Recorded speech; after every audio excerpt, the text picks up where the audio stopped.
প্রথমে সয়াবিনগুলিকে আমরা ভিজিয়ে রাখলাম ঠান্ডা জলে, তারপর এগুলি গরম জলে সিদ্ধ করলাম। সিদ্ধ করার পর আমরা মিক্সচার গ্রাইন্ডারে পেস্ট করলাম। পেস্ট করে লঙ্কা, নুন, মশলার গুঁড়ো, ধনে জিরে সব দিলাম। তারপর বেসন, চাল গুঁড়ি দিলাম, পেঁয়াজ কুচি দিলাম।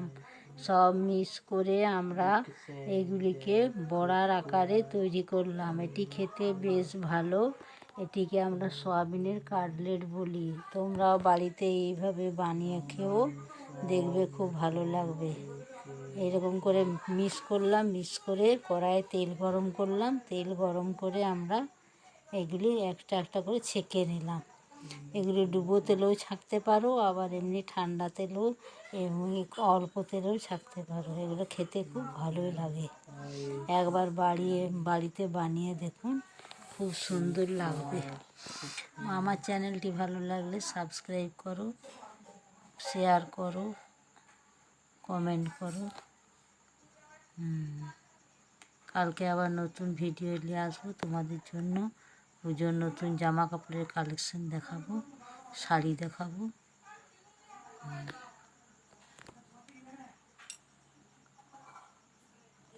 এরপর এগুলি এক এক করে আমরা তেলে ভেজে নিচ্ছি। কড়াইয়ে তেল গরম করলাম, দু পিঠ ভালো করে ভেজে নেব। তেল গরম হবার পর একটা একটা করে আমরা ছাড়বো। ছাড়ার পরে কিছুক্ষণ খড়িয়ে এক পিঠ ভেজে নেবার পরে আবার আরেক পিঠ খড়িয়ে ভাজবো। এইভাবে সয়াবিনকে মিক্সচার গ্রাইন্ডারে পেস্ট করে আপনারাও এগুলো বানিয়ে দেখুন, খেতে খুবই ভালো লাগবে। এই গরম গরম খেতে খুব ভালো লাগে, ঠান্ডা হলেও খুব একটা খারাপ লাগে না। এইভাবে বানান। বাড়িতে অতিথি এলে এভাবে বানান। এগুলো আবার তরকারি করে খাওয়া যায়, কিন্তু আমরা এইগুলো এমনি এমনি খাবো। স্টপ। এবার কী করবো? সেদিন